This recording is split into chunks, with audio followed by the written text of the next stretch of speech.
बच्चों, कैसे हैं आप सभी। उम्मीद करती हूँ आप सभी बहुत अच्छे से होंगे। बच्चों, कक्षा की शुरुआत करते हैं। पाठ है हमारा क्रिया यानी वर्ब। जिन शब्दों से किसी कार्य के होने या किए जाने का, किसी वस्तु या व्यक्ति या वस्तु की स्थिति का या घटना के घटित होने का बोध होता है, उन्हें क्रिया कहते हैं।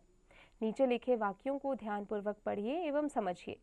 बच्चे फुटबॉल खेल रहे हैं, कीर्ति गीत गा रही है, दादाजी टहल रहे हैं।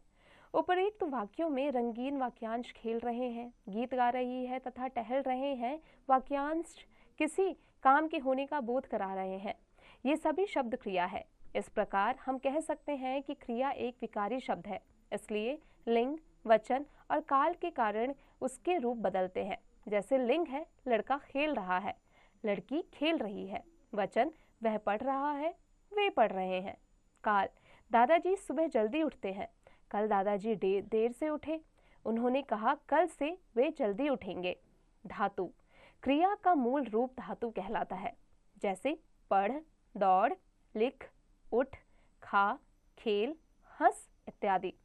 क्रिया का सामान्य रूप, क्रिया के मूल रूप में ना प्रत्यय जोड़कर हम क्रिया का सामान्य रूप बना सकते हैं। जैसे पढ़ जमाना पढ़ना, खाना जमाना खाना, चल जमाना चलना, जा जमाना जाना, गा जमाना गाना।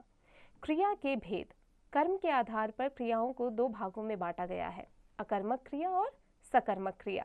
अकर्मक क्रिया वे क्रियाएं जिनके साथ कर्म ना लगे तथा क्रिया का व्यापार और फल दोनों कर्ता पर रहे, अकर्मक क्रियाएं कहलाती है। जैसे सुनील हंस रहा है, अंजना बैठी है, आम खट्टा होता है। उपर्युक्त वाक्यों में सुनील, अंजना, आम करता है, हंस रहा है, बैठी है, होता है, क्रिया है। मुख्य अकर्मक क्रियाएं दौड़ना, चलना, चमकना, डरना, मारना, हंसना, रोना, सोना, उठना, गिरना, रोना इत्यादि सकर्मक क्रिया। जिन क्रिया का भाव प्रभाव कर्म पर पड़ता है उन्हें सकर्मक क्रिया कहते हैं। जैसे मोहित क्रिकेट खेलता है।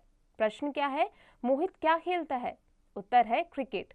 उपर्युक्त वाक्यों में प्रश्न करने पर उत्तर मिल रहा है, इसलिए यह वाक्य सकर्मक है। सकर्मक क्रिया के भेद, सकर्मक क्रिया के दो भेद होते हैं। पहला है एक कर्मक क्रिया, दूसरा है द्विकर्मक क्रिया।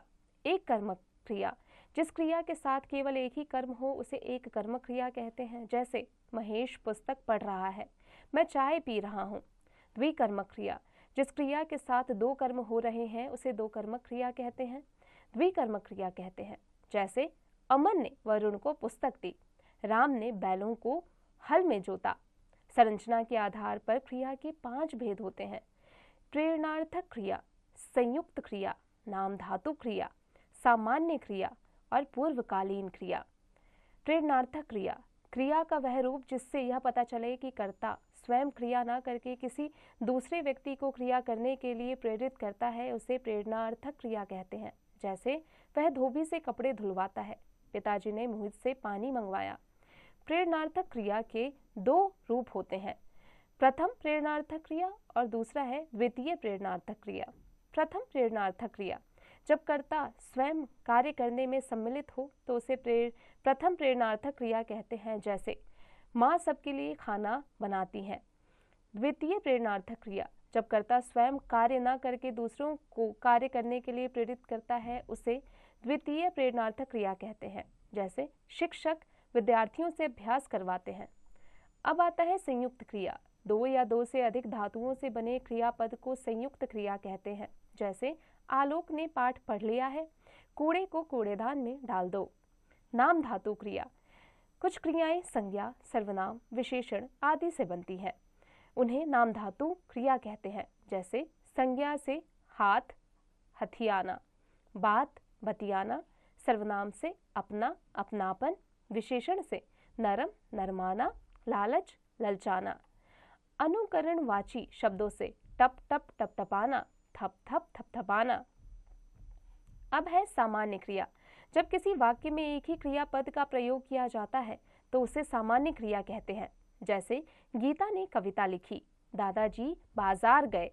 पूर्वकालीन क्रिया, मुख्य क्रिया से पहले होने वाली क्रिया को पूर्वकालीन क्रिया कहते हैं। बच्चों, अब आ जाते हैं अध्याय संक्षेप यानी लेट्स समराइज पर। क्रिया का मूल रूप धातु कहलाता है। धातु के साथ ना जोड़कर क्रिया के सामान्य रूप बनते हैं। कर्म के आधार पर क्रिया के दो भेद होते हैं, अकर्मक क्रिया और सकर्मक क्रिया। संरचना के आधार पर क्रिया के 5 भेद होते हैं, प्रेरणार्थक क्रिया, संयुक्त क्रिया, नाम धातु क्रिया, सामान्य क्रिया और पूर्वकालीन क्रिया। बच्चों, अब आ जाते हैं अभ्यास पर। बच्चों, उम्मीद है आज की कक्षा में हमने जो भी पढ़ा, आज का जो पाठ था आपको अच्छे से समझ में आ गया होगा। अब आप इसका अभ्यास कार्य स्वयं कीजिएगा।